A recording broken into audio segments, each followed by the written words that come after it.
Thinking about starting your own care business but unsure whether to go for a domiciliary care agency or supported living service? You're not alone. Many aspiring care business owners find themselves at this crossroads. In this video, I'll share 8 key differences between these two business models, and I've got a bonus tip at the end. So stay tuned and let me help you make the right choice for your goals and visions. Hi, I'm Cherish Angula and I'm a registered social worker with close to 20 years of experience in the health and social care sector. I'm a care business consultant as well as owner of a home care agency and various other businesses both in the UK and internationally. I've helped countless entrepreneurs like you navigate the complexities of starting and scaling their care businesses. Today, I'll break down the key considerations when deciding between a domiciliary care agency and supported living business. So grab a pen and paper and let's get into it.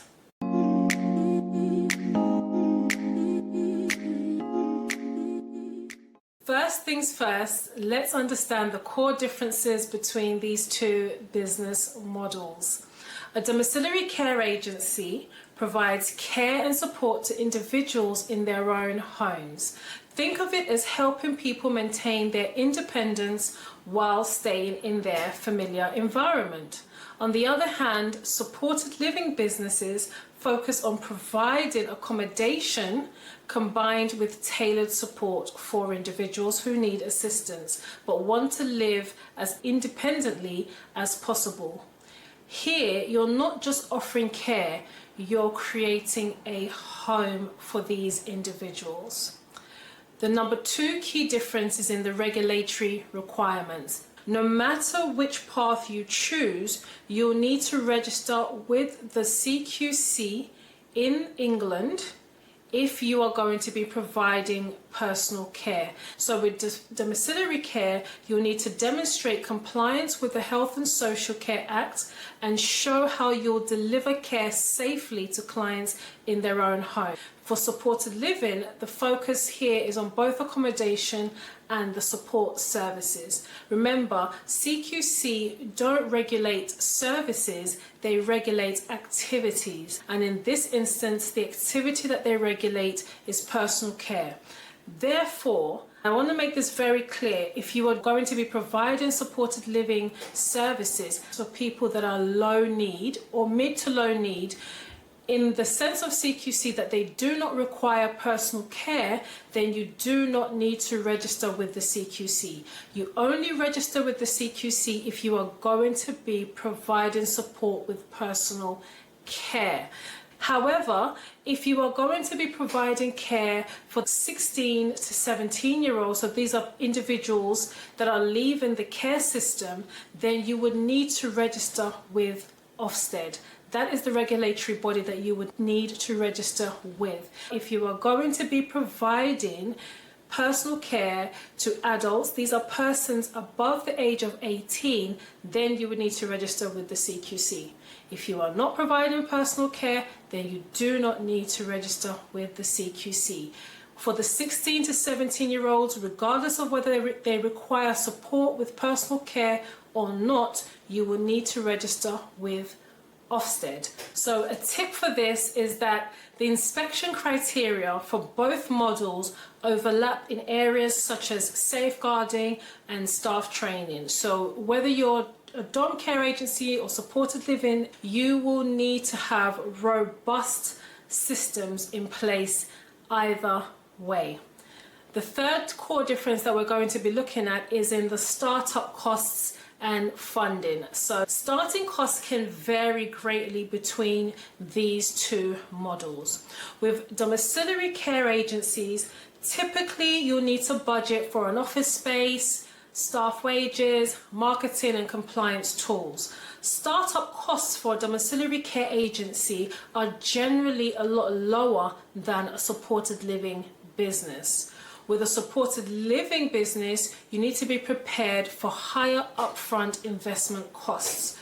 You might need to secure, this could be buy-in or leasing properties. You will need to furnish these properties. You will need to ensure that they meet safety and accessibility standards. So whether these are going to be HMOs, you will need to have fire doors, etc. So you will need to spend considerably more when setting up a supported living.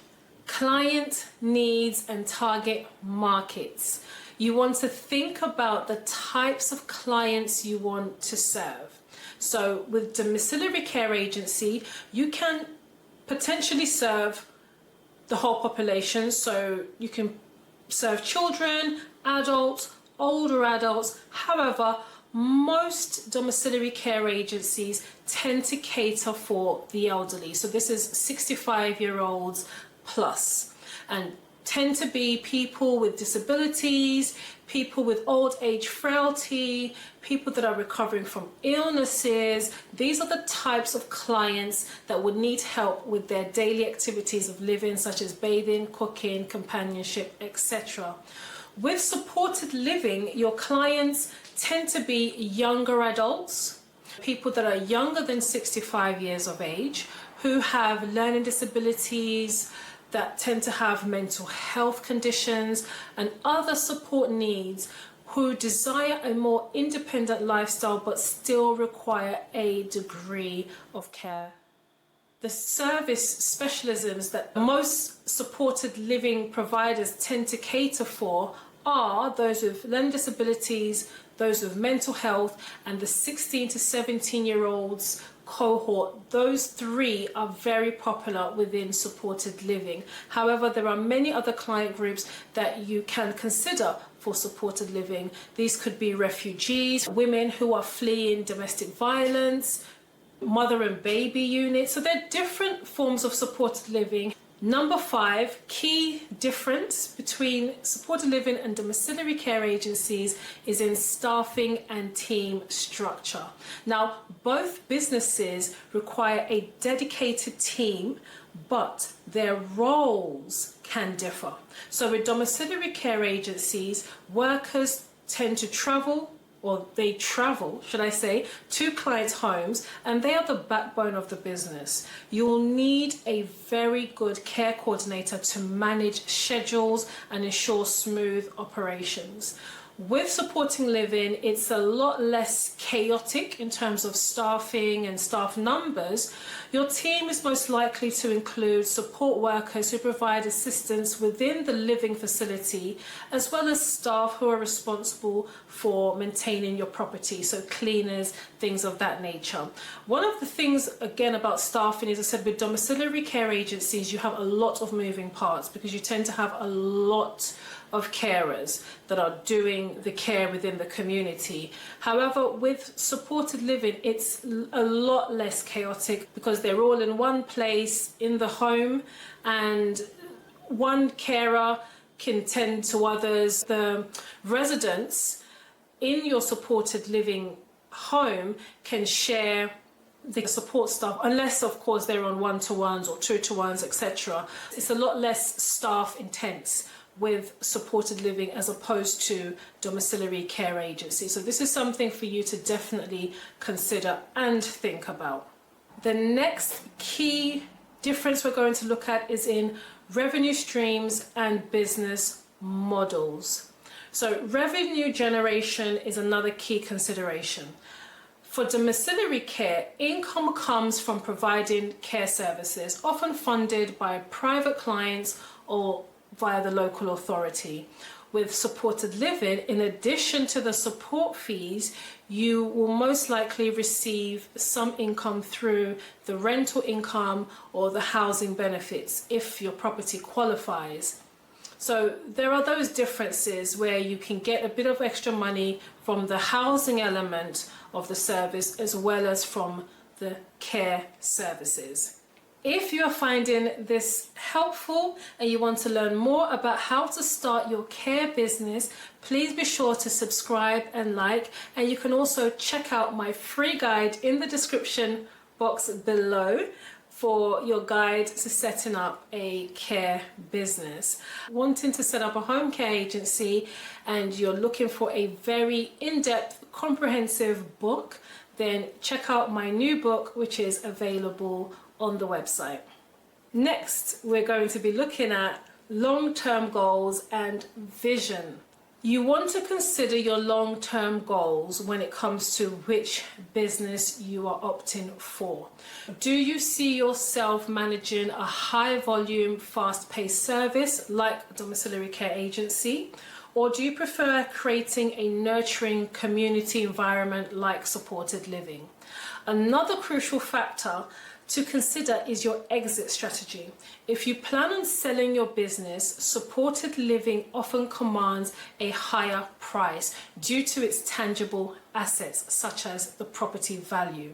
Many people who enter the supported living space not only for the care aspect, but they also want to invest in property, and they can benefit from a steady tenant income and appreciating asset values. Now, both models can be very rewarding and profitable, but they cater to different strengths, ambitions, and long-term visions. A lot of people run their supported living business on a rent-to-rent model. However, supported living is very good if you also want to get into property, because you can use that asset to not only provide yourself with an income through the steady stream of tenants, but you also have an appreciating asset that you get to hold on to and you can dispose of with the business separately, etc. So you have a few more options when it comes to selling or pulling money from your business with a supported living as opposed to domiciliary care agency. So that's something that's definitely worth considering. And number 8 is local demand and competition. Before making your decision, research the demand in your area. Is there a greater need for home care services or supported living? Also, assess the competition in your area to find out where you can stand out. What can you do different from what's already in place? If you've stayed all the way to the end, thank you. Here's a bonus tip for you to consider. Start small by focusing on one niche group initially, such as elderly clients for domiciliary care or young adults with autism for supported living. Specializing helps you build expertise, streamline your operations, and establish a reputation in that specific area. Once you've built a strong foundation, you can expand to other areas and grow your business. In supported living, a lot of people, as I said, they tend to gravitate towards mental health, young adults with learning disabilities, or the 16 to 17-year-old cohorts. However, there are other niches, like I mentioned, that can be very profitable and not have as much competition, such as specifically catering to people with physical disabilities and the kind of specialist accommodation that they require. Or it might be if you're in an area that has an influx of refugees or people seeking asylum, you can look at that cohort, or women who are fleeing domestic violence or mother and baby units, things of that nature. So pay attention to what's going on in your community and see how you can specialize in a particular niche that will allow you to stand out. Starting a care business is a big decision, but with the right guidance, you can build something truly impactful. Whether you choose domiciliary care or supported living, remember the needs of your community and providing exceptional service. Thank you for watching, and don't forget to check out my other videos for more tips on starting and growing your care business. Take care. Bye.